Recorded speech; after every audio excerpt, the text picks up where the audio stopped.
Kayo po ay nanonood pa rin ng Panahon TV. Sa ating local news, dahil sa mainit na panahon, nagdeklara ang Cebu ng State of Calamity. Ayon sa mga otoridad, nararanasan ang dry spell sa Cebu sanhi ng mainit na panahon. Ititurong dahilan po ang weak El Nino kung bakit nakakaranas ng dry spell ang lugar at tinatayang nasa 40% ng mga pananim ang lubos nang naapektuhan nito. Idagdag pa dito ang kakulangan ng supply ng tubig para po yan sa irigasyon. Ilan sa mga water reservoir ng Cebu ang natutuyo na rin dahil sa matinding init at kabilang po dito ang Malinaw, ganun din po ang areas ng Bayongon, Cayapas at Talibon, Tubigon, Ilaya, kasama rin po ang Kanasuhan, Nasigid at Calangok. And as of May 27, naglabas naman po ng assessment ang Climatology Division ng Pag-asa kaugnay sa drought and dry spell sa bansa. Nasa 43 probinsya ang kasalukuyan pong nakakaranas ng drought o yung napakababang dami ng ulan kumpara po yan sa normal average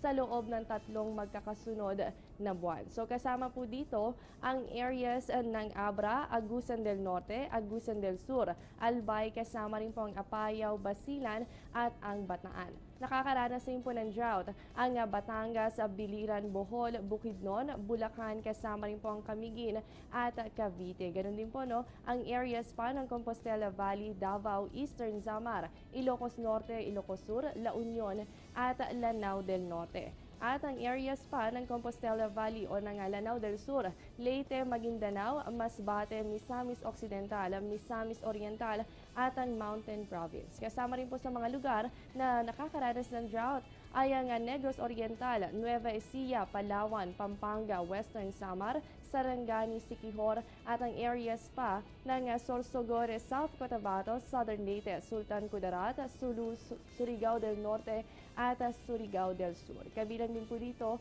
ang Tawi-Tawi. Habang nasa 17 probinsya naman po ang nakakaranas ng dry spell o yung mababang ulan na hindi naman nalalayo sa normal average sa loob rin ng tatlong magkakasunod na buwan. So kasama po dito ang Benguet, Capiz, Cebu, Guimaras, Ifugao, Iloilo at Kalinga. Ganon din po ang Laguna, Negros Occidental, Northern Samar, Quezon, Rizal, Romblon at Tarlac. Ganon din po ang areas pa ng Zambales, Zamboanga del Norte at Zamboanga del Sur. Bukod po sa epekto ng tag-init sa ating agrikultura, malaki rin ang epekto nito lalo na sa ating kalusugan. Ang buwan ng Mayo ang maituturing peak season ng tag-init, kaya naman patuloy po ang paalala ng DOH sa mga panganib na maaaring idulot nito gaya ng dehydration. At para maiwasan ang dehydration, narito po ang ilan sa mga tips na dapat nating tandaan. Uminom po ng 8 hanggang 10 baso ng tubig araw-araw. At gaya po ng nasabi natin, kumain ng mga water-rich fruit and vegetables. At syempre po i-engage ang sarili sa mga outdoor activities or exercise nang sa ganon mas mag-consume po ang katawan natin ng mas maraming tubig. So maging ligtas ngayong tag-init, keep yourself hydrated. Paalala po yan mula sa Department of Health at Panahon TV. Bukod po sa maximum air temperature, binabantayan din natin ang heat index mula po yan sa Pag-asa. Ang heat index ay ang aktual na temperaturang nararamdaman po ng ating katawan. Ito yung pinagsamang maximum air temperature at relative humidity o yung alinsangan. So narito po ang forecast heat index ng Pag-asa para ngayong araw ng linggo. So para po dito sa Metro Manila, ang heat index natin ay posibleng pumalo sa 39 degrees Celsius. Sa Metro Cebu yan po ay nasa 39.3 degrees Celsius at sa Metro Davao posible po yung umabot sa 38.3 degrees Celsius. At para mas mapaghandaan pa po natin ang init ng panahon, narito naman ang 5-day forecast heat index ng Pag-asa. So ngayong araw po, araw ng linggo sa Iloilo at Bacolod, ang heat index niya ay nasa 39.6 degrees Celsius. Sa Iloilo, Bacolod at Cebu, bukas araw ng Lunes, asahan po dyan ng 39.6 degrees Celsius. At dito po sa Metro Manila on Tuesday, ay paghandaan po natin ang init ng panahon na nasa 40.1 degrees Celsius. At para po maiwasan natin yung human discomfort dahil sa taas ng heat index, narito naman ang mga paalala mula sa Pag-asa. Manatili po sa loob ng bahay. Kung wala naman kayong air conditioning unit, manatili sa pinakamababang bahagi ng inyong bahay o yung area na hindi po direktang tinatamaan ng sikat ng araw. Piliin na rin po ang mga light colored clothes na damit para po yan sa preskong pakiramdam. Uminom ng maraming tubig at kumain ng madalas pero small servings lamang. Iwasan din po ang pagkain na mayaman sa protina at ganun din po yung pag-inom ng alak dahil nagpapabilis po ito ng metabolic heat.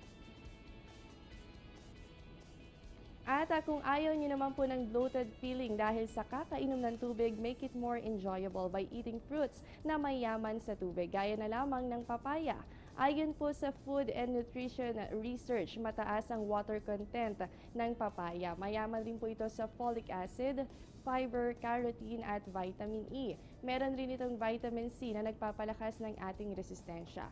At sa mga mahihilig naman sa mangga, pasok na pasok ngayong tag-init ang prutas na ito.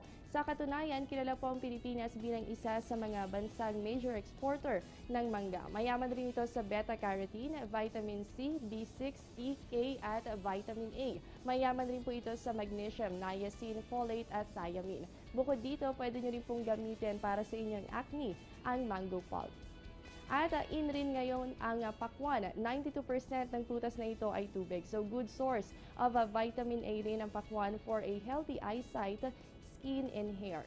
Sikat rin po sa tag-init ang pinya. Kinikilala naman ang benepisyo nito sa kalusugan hindi lamang sa Pilipinas, kundi pati na rin po sa Central and South America. Mayaman po ito sa vitamin C at antioxidants na siyang nakakatulong para malinis ang ating katawan. It also promotes healthy skin dahil taglay po nito ang bromelain. So ginagamit rin ang pinya to cure sore throat.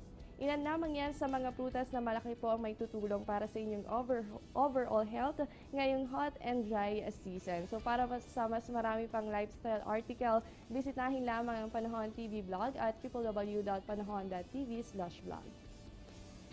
Huwag po kayong alas, magbabalik po ang Panahon TV matapos ang ilang paalala.